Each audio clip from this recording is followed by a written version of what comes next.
Hey book lovers, Victoria here and you're watching My Books and Me. Today I'm going to be doing part 2 in my Pottermore sorting series. Last week I got sorted into my Hogwarts house. If you want to know what that was, then I suggest you watch the video here. I'll link to it up here in a card or down in the description below. Definitely check it out if you haven't already. So this week I'm going to be finding out what wand I would have in the Wizarding World. Now, I can't remember what wand I had with my original Pottermore account. I sort of didn't really care too much for what my wand was. I know a lot of people sort of didn't as much. Of all the things you could do on Pottermore, like getting sorted was the most important thing, and your wand was just, yeah, okay, it's a stick. I don't really care because, I don't know, I just feel like people weren't as excited about their wand, but I am now, so let's do it. Like last week, I will be recording the screen, capturing the screen, and inserting it into the video. Hopefully, because I'm filming this on the same day that I filmed the sorting one, hopefully when it comes to editing it all comes together really well. Otherwise it's not going to be as good a video, but we'll see how we go. So spoiler alert for actually last week's video, because it already says on this page what house I was sorted into, but definitely go and watch that video anyway. If you just want to know more about the sorting ceremony and some of the information on Ravenclaw, because I did go into that in a little bit of detail. So let's discover my wand.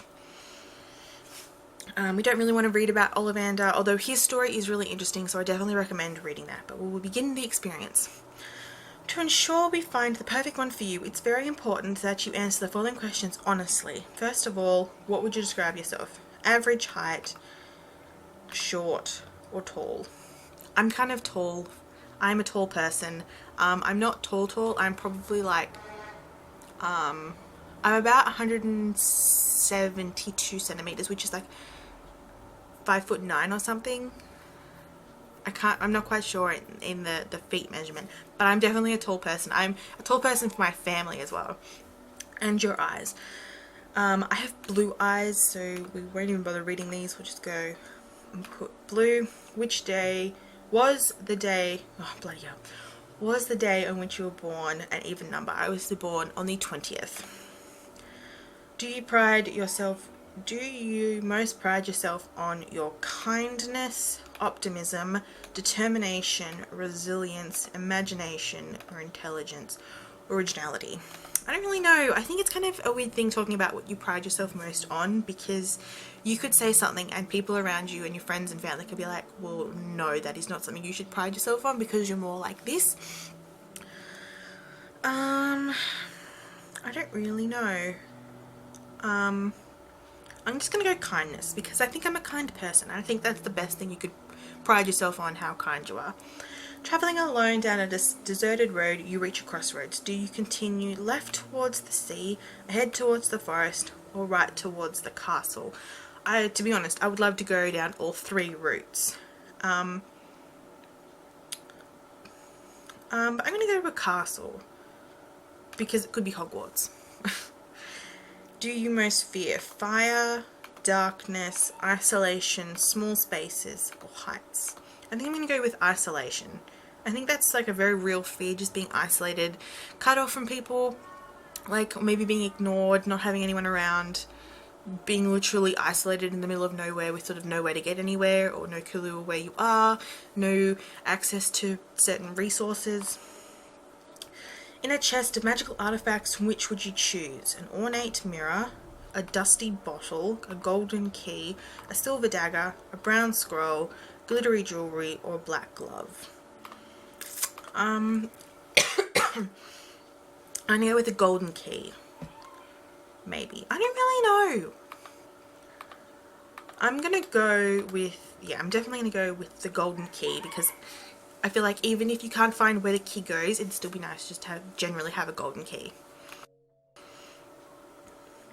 Hawthorn wood with a unicorn hair core, 13 3/4 inches, and slightly yielding flexibility. Okay, let's read more about this one, because at the moment that doesn't mean a lot to me at all. Well, it looks good, I can tell you that much.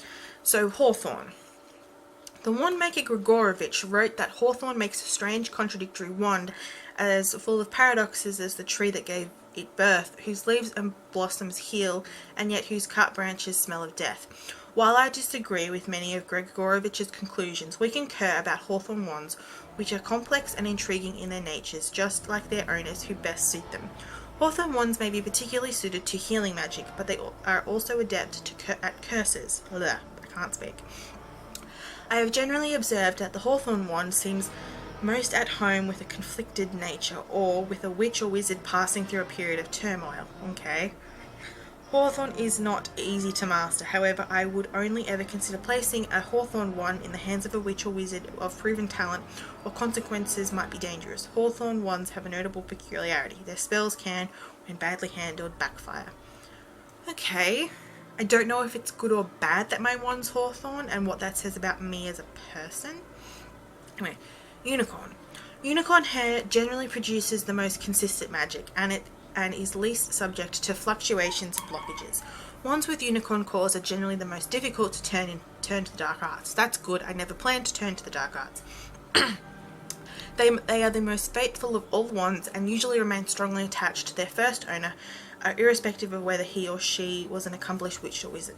Minor disadvantages of unicorn hair are that they do not make the most powerful wands, although the wand wood may compensate, and that they are prone to melancholy if seriously mishandled, meaning that the hair may die and need replacing.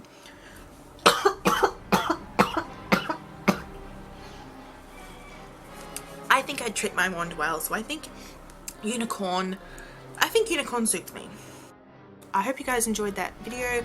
I hope that I will be able to edit, capture, and this video together. But anyway, let me know in the comments below if you've been given a wand on Pottermore, what you got, and whether you think it lines up to you.